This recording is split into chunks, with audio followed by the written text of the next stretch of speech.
Welcome to active contracts Tamil. So என்னோட name Krishnamurthy. நான் SEBI register advisor கிடையாது. இந்த வீடியோ உங்களுக்கு ஒரு எஜுகேஷ்னல் பர்பஸ்க்காக மட்டுமே. ஸோ வர்ற ஆகஸ்ட் 3 அன்னைக்கு நம்மளுக்கு மந்த்லி செஷன்ஸ் வந்து ஸ்டார்ட் ஆகுது, மந்த்லி கிளாஸஸ்க்கு. ஸோ விருப்பம் உள்ளவங்க 7904877610 அப்படின்ற நம்பருக்கு வாட்ஸ்அப் பண்ணி கிளாஸஸ்க்கான டீட்டெயில்ஸ் வாங்கிக்கோங்க. ஸோ இன்றைக்கி மார்க்கெட் இன்றைக்கான சினாரியோ அப்படின்றத நம்ம நிறைய தடவை பார்த்துருக்கோம். ரெகுலராக பார்க்குற எல்லாத்துக்குமே தெரியும். ஒரு எஸ்டர்டே ஹைக்கு மேலே ஓப்பன் ஆகிட்டு ஓப்பனுக்கு கீழே நிற்கிறது. அப்போ அந்த இடம் என்ன ஆகும் அப்படின்னு கேட்டிங்கன்னா, ஒரு sideways to down trend, பெருசாக கீழே வர மாட்டாங்க. ஏன்னா எஸ்டர்டே ஒரு low to high and previous க்ளோஸ்க்கு மேலே க்ளோசிங், ஒரு பாசிட்டிவ் க்ளோசிங். சரிங்களா? அப்போ பாசிட்டிவ் க்ளோசிங் இருக்கிற போது அடுத்த நாள் பெருசாக கீழே வந்து எஸ்டர்டே லோவையோ இல்லை நல்ல ஒரு டவுன்ஃபால் கொடுக்குறதுக்கோ சான்சஸ்ன்றது ரொம்ப ரொம்ப கம்மி அப்படின்றது. அப்போ இந்த இடத்துல திருப்பி வந்தால் எது வரைக்கும் வரலாம்? எஸ்டர்டே ஹை ஒன்று அண்ட் ப்ரீவியஸ் க்ளோஸ் ஒன்று, அதுக்கு கீழே நம்மளுக்கு என்ன இருக்குது? ஷார்ட் எட்ஜோட மிட் பாயிண்ட் ஒன்று, அடுத்து 25,050 அப்படின்ற ஷார்ட் எட்ஜோட பாட்டம். அதாவது 25,050 இது ஷார்ட் எட்ஜு பாட்டம், 25,075 ஷார்ட் எட்ஜோட மிட் பாயிண்ட். சரிங்களா? 25,090 previous close, 25,111 something yesterday high. இவ்வளவு லெவல்ஸ் இருக்குது கீழே வந்தால். சப்போஸ் ஓப்பனுக்கு மேலே போய் அகைன் பாசிட்டிவாக போக மாட்டாங்களா அப்படின்னு கேட்டிங்கன்னா, ஃப்யூச்சர் வந்து ஓப்பனுக்கு கீழே அப்படின்னு சொல்லி காலையிலே கொஞ்சம் நேரத்தில் சின்ன ஸ்ட்ரகிள் இருந்தது. அதுக்கப்புறம் அவங்க வந்து ஓப்பனுக்கு கீழே வந்துட்டாங்க ஃப்யூச்சர். ஸோ அந்த ஃப்யூச்சர் ஓப்பனுக்கு கீழே அப்படின்னு ஆகும்போது என்ன பண்ணுறாங்க? அப்போ ரெண்டு பேருமே கீழே தான். அப்போ பெருசாக கீழே போவாங்களான்னு கேட்டால் இருக்காது. ஏன்னா நேற்றுக்கு ஒரு பாசிட்டிவ் நோட்டில் முடிச்சிருக்காங்கன்றது அர்த்தம். அப்போ இந்த இடத்துல வந்து யார் ப்ராஃபிட்டபுள் அப்படின்னு கேட்டிங்கன்னா, புட் பையர்ஸா இல்லை புட் செல்லர்ஸா? காலை பை பண்ணவங்களா இல்லை காலை செல் பண்ணவங்களா கேட்டிங்கன்னா, கால் ஆப்ஷனை செல் பண்ணவங்க தான் ப்ராஃபிட்டபுள். இந்த கால் ஆப்ஷன் செல் பண்ணவங்களுக்கு நம்ம டைம் வேல்யூ டிகேன்றதை ஒருத்தர் இப்போ கமெண்ட்டில் கூட சொல்லியிருந்தோம். நேற்றுக்கு வீடியோவில் கமெண்ட்டில் டைம் வேல்யூ டிகேனா என்ன அப்படின்றது. அதாவது மார்க்கெட் வந்து ஒரு இடத்துலேருந்து போய் திருப்பி அதே இடத்துக்கு வரும்போது அங்கே இருக்கக்கூடிய கால் ஆப்ஷன் ஒரு புட் ஆப்ஷன் வந்து அதே விலையில் இருக்க மாட்டாங்க. அதை நீங்கள் தெரிஞ்சுக்கணும். உதாரணத்துக்கு இப்போ இந்த இடம் வைக்கிறேன் பாருங்கள், கரெக்டாக 11.50. சரிங்களா? 11.50க்கு மார்க்கெட்டுடைய க்ளோஸ் என்ன? 25,067.95. சரிங்களா? 11.50. அதே மாதிரி இந்த இடத்துல 14.20, 2.20க்கு க்ளோஸ் என்ன? 25,067.60. இந்த புள்ளி 35 பாயிண்ட் வந்து கொஞ்சம் மேலே க்ளோஸ் வச்சுருக்காங்கன்னு வச்சுக்கலாம், கீழே சாரி. அப்போ இந்த 11.50க்கு அண்ட் இந்த இடத்துல 14.20க்கு மார்க்கெட் என்ன பண்ணியிருக்காங்கன்னா, ஒரு லோ வச்சுட்டு சப்போர்ட் எடுத்துகிட்டு போய் திருப்பி நியூ ஹையில் வைக்கலை, கால் ஆப்ஷனும் நியூ ஹை வைக்கலை, புட் ஆப்ஷனும் புதுல வைக்கலை. ஸோ இங்கே போயிட்டு திருப்பி அதே இடத்துக்கு வர்றாங்க. எங்கேருந்து இந்த இடத்துலேருந்து போயிட்டு திருப்பி அதே இடத்துக்கு வர்றாங்க. இப்போ இவங்கள்ட்ட இருக்கக்கூடிய அந்த ஏடிஎம் கால் ஆப்ஷன் கரெக்டாக பாருங்கள். அதே 11.50க்கு அவங்களுடைய க்ளோஸ், ஒரு நிமிஷம், 11.50க்கு அவங்களுடைய க்ளோஸ் எவ்வளோ? 95. டைம் காமிக்காமல் இருக்கலாம், ஒரு நிமிஷம்.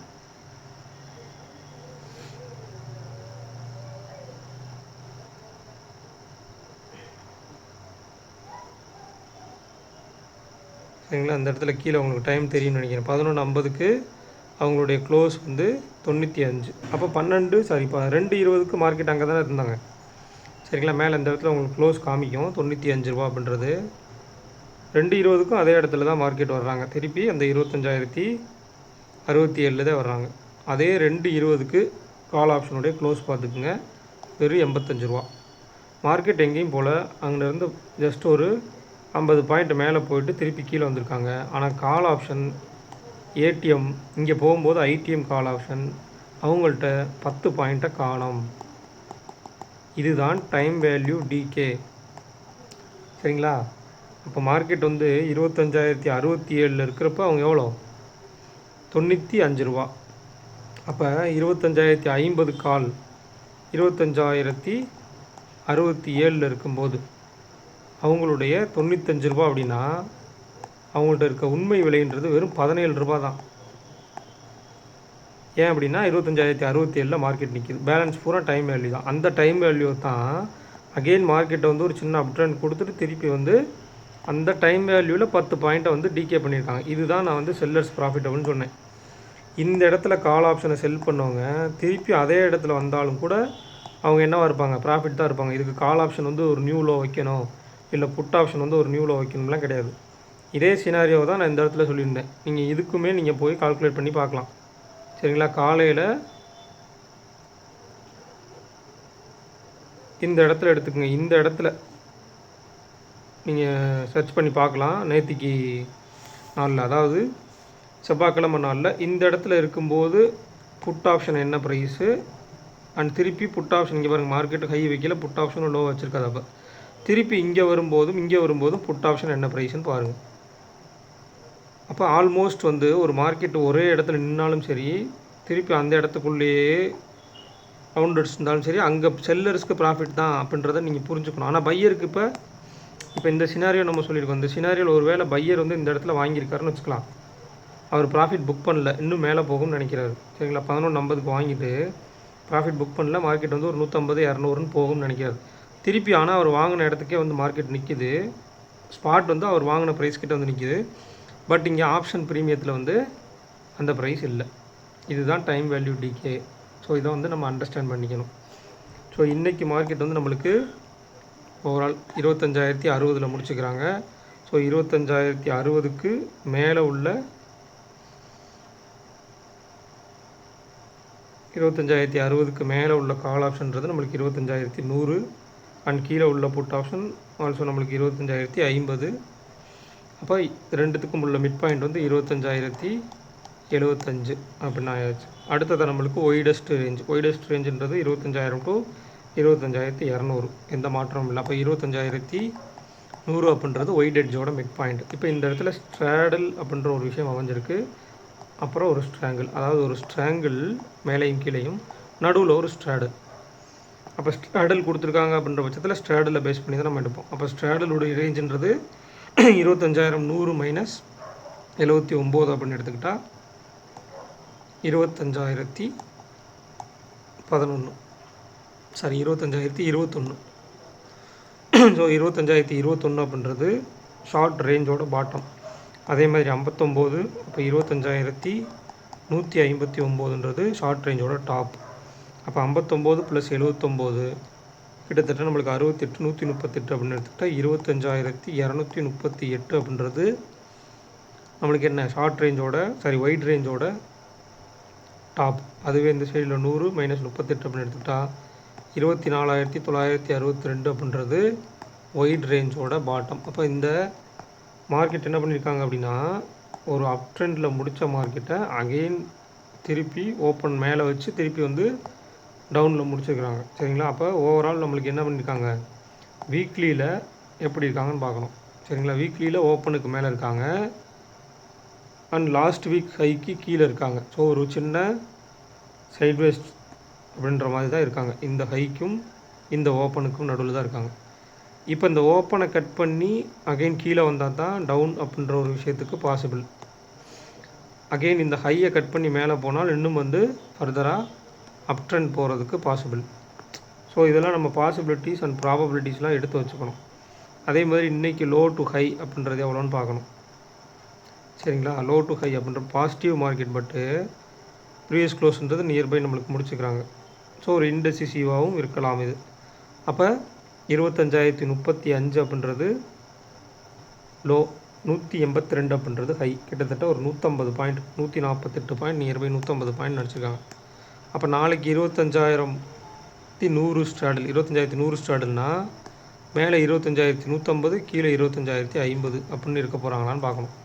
அப்போ அந்த இடத்துல எஸ்டர்டே லோ கிட்ட வந்து அகெயின் மேலே போகிறாங்களா, இல்லை மேலே போய் 150ல் ரெசிஸ்டன்ஸ் எடுத்து கீழே வர்றாங்களா அப்படின்றதையும் பார்க்கணும். ஒரு நெகட்டிவாக தான் முடிச்சுக்கிறாங்க. பட் நெகட்டிவாக இருந்தாலும் அந்த ஸ்ட்ராடலுடைய ரேஞ்ச் இருக்கு இல்லையா, எட்ஜஸ் இருக்கு இல்லையா, அந்த எட்ஜஸ் வந்து எஸ்டர்டே ஹைக்கும் எஸ்டர்டே லோவுக்கும் நியர்பை தான் இருக்காங்க.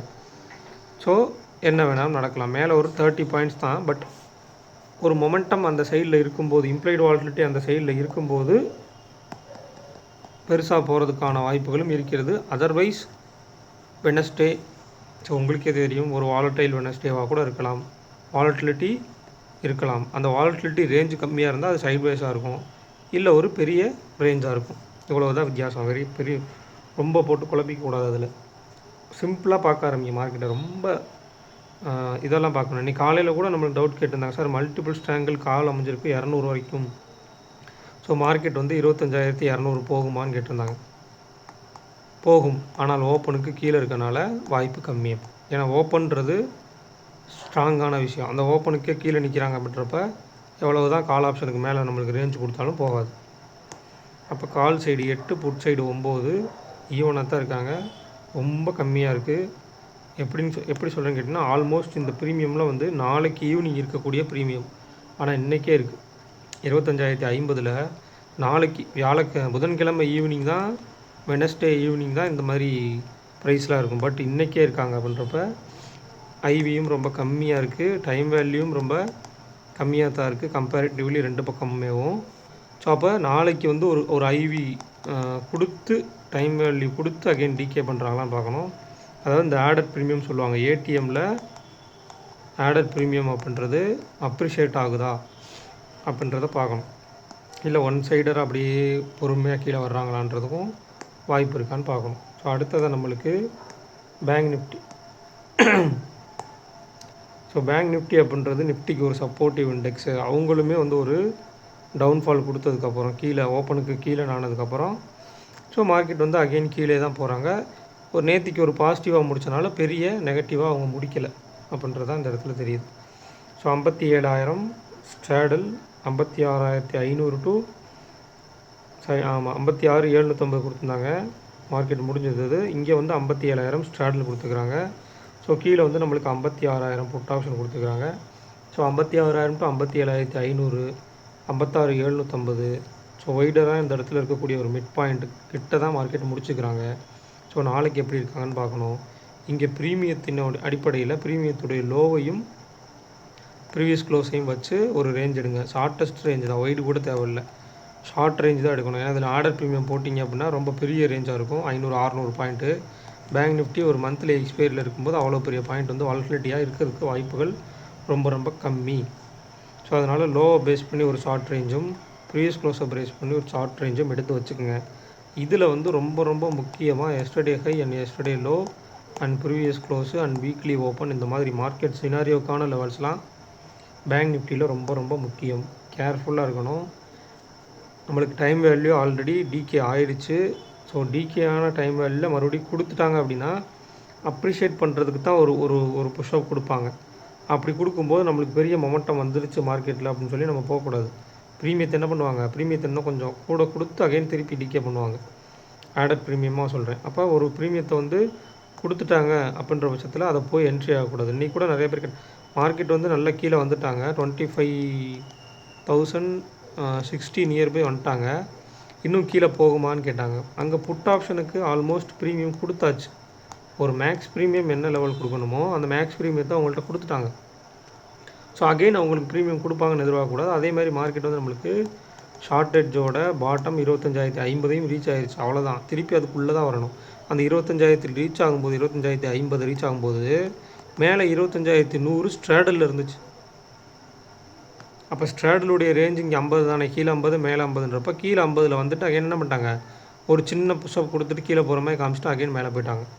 இதுதான் வந்து அந்த எஸ்எல் ஹண்ட் பண்ணுற இடம்லாம் அப்படி தான் நடக்கும். அப்போ கேர்ஃபுல்லாக இருக்கணும். நம்ம இன்றைக்கி வந்து கால் ஆப்ஷனை பை பண்ணுறதை பற்றி யோசிச்சிருக்கவே கூடாதுன்றது தான் அந்த market. So call side 9, put side 12. Bank நிஃப்டியில் புட் சைடு கொஞ்சம் அகட்டாக இருக்காங்க, மேலே இருக்காங்க, 12 பாயிண்ட் வச்சுருக்காங்க. ஸோ கொஞ்சம் கேர்ஃபுல்லாக இருக்கணும். நாளைக்கு வந்து சப்போஸ் பேங்க் நிஃப்டி ஓப்பனுக்கு கீழே ஆயிடுச்சு அப்படின்னா பேங்க் நிஃப்டியோட கால் ஆப்ஷன்ஸ்லாம் டிகே கொஞ்சம் இருக்கிறதுக்கு வாய்ப்பு இருக்குது.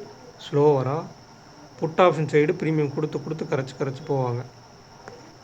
ஸோ இவங்க ஒரு சப்போர்ட்டிவ் இண்டெக்ஸாக நிஃப்டிக்கு இருக்காங்கன்னா நாளைக்கு நிஃப்டி எப்படி பெர்ஃபார்ம் பண்ண போகுதுன்றதை பார்க்கணும்.